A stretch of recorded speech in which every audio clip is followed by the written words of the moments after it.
Salam, selamat siang sahabat terkasih. Hari ini kita akan membaca dan memahami kisah dari Lukas pasal 16 ayat 1 sampai 9 tentang seorang bendahara yang tidak jujur. Mungkin banyak dari kita pernah bingung, mengapa Yesus menceritakan kisah tentang orang yang menipu dan mengapa justru orang itu dipuji?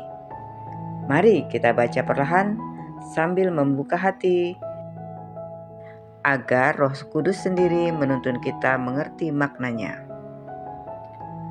Mari kita membaca Lukas 16 ayat 1 sampai 9. Yesus berkata juga kepada murid-muridnya, ada seorang kaya yang mempunyai seorang bendahara. Kepadanya disampaikan tuduhan bahwa ia menghamburkan milik tuannya. Lalu ia memanggil bendahara itu dan berkata, apakah yang kudengar tentang engkau? Berilah pertanggungan jawab atas urusanmu, sebab engkau tidak boleh lagi bekerja sebagai bendahara. Kata bendahara itu di dalam hatinya, apakah yang harus aku perbuat? Karena tuanku akan mengambil pekerjaan ini daripadaku. Aku tidak kuat mencangkul, dan aku malu mengemis. Aku tahu apa yang akan kuperbuat, supaya apabila aku dipecat dari jabatanku, ada orang yang menampung aku di rumah mereka. Lalu ia memanggil seorang demi seorang yang berhutang kepada tuannya. Katanya kepada yang pertama, berapa utangmu kepada tuanku? Jawab orang itu, 100 tempayan minyak. Lalu katanya, inilah surat utangmu, duduklah segera dan tulislah 50. Kemudian katanya kepada yang kedua, dan engkau berapa utangmu? Jawabnya, 100 pikul gandum. Katanya kepada orang itu, inilah surat utangmu, tulislah 80. Lalu tuan itu memuji bendahara yang tidak jujur itu, karena ia telah bertindak dengan cerdik. Sebab anak-anak dunia ini lebih cerdik terhadap sesamanya daripada anak-anak terang. Dan aku berkata kepadamu, gunakanlah mamon yang tidak jujur untuk mencari sahabat, supaya apabila mamon itu tidak dapat menolong lagi, kamu diterima di dalam kemah yang kekal.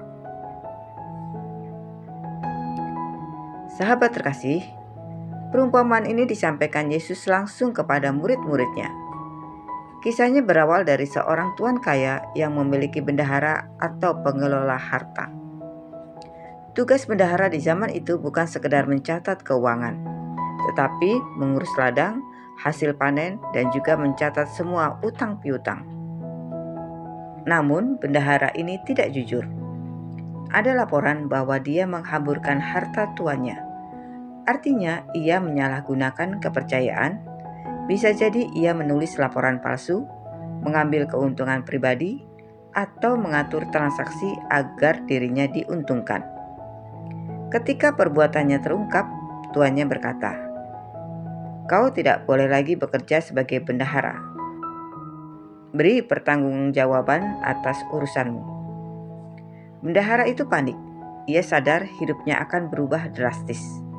Ia terlalu lemah untuk kerja kasar dan terlalu malu untuk meminta-minta. Tapi kemudian ia berpikir cepat.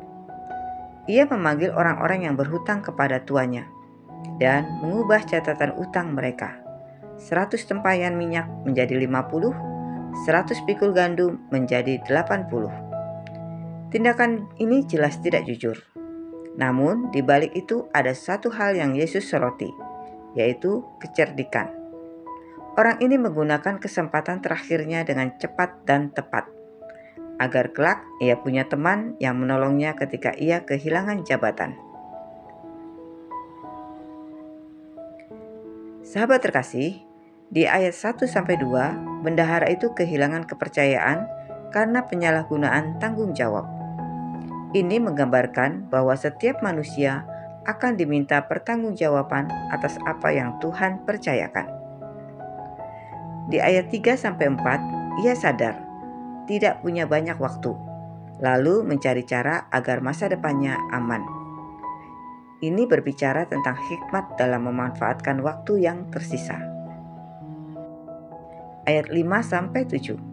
Ia menulis ulang surat utang, mungkin dengan mengurangi komisinya sendiri atau memalsukan angka. Ia berbuat licik, tapi pandai memanfaatkan situasi. Ayat 8. Tuan itu memuji bendahara yang tidak jujur, karena ia telah bertindak dengan cerdik. Tuan itu tidak memuji dosanya, tetapi mengakui kecerdasannya dalam melihat peluang. Ayat 9. Gunakanlah mamon yang tidak jujur untuk mencari sahabat.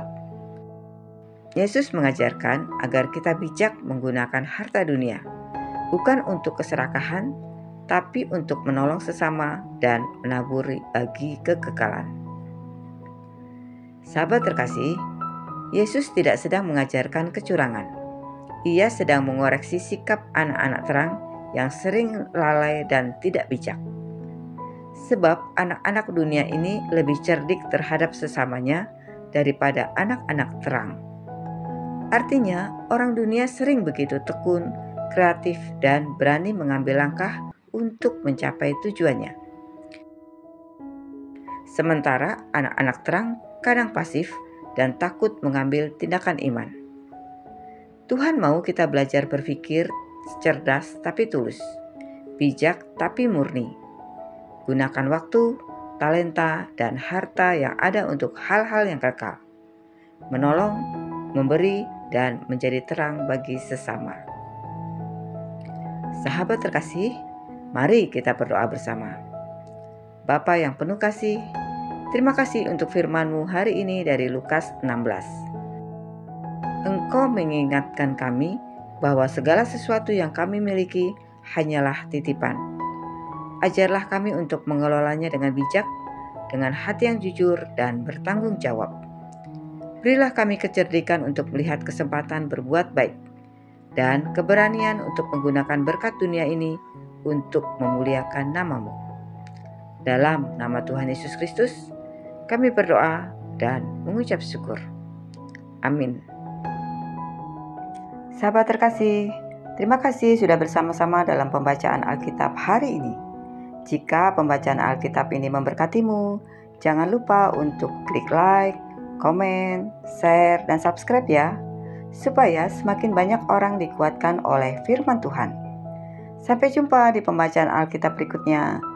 Selamat beraktivitas, Tuhan Yesus memberkati.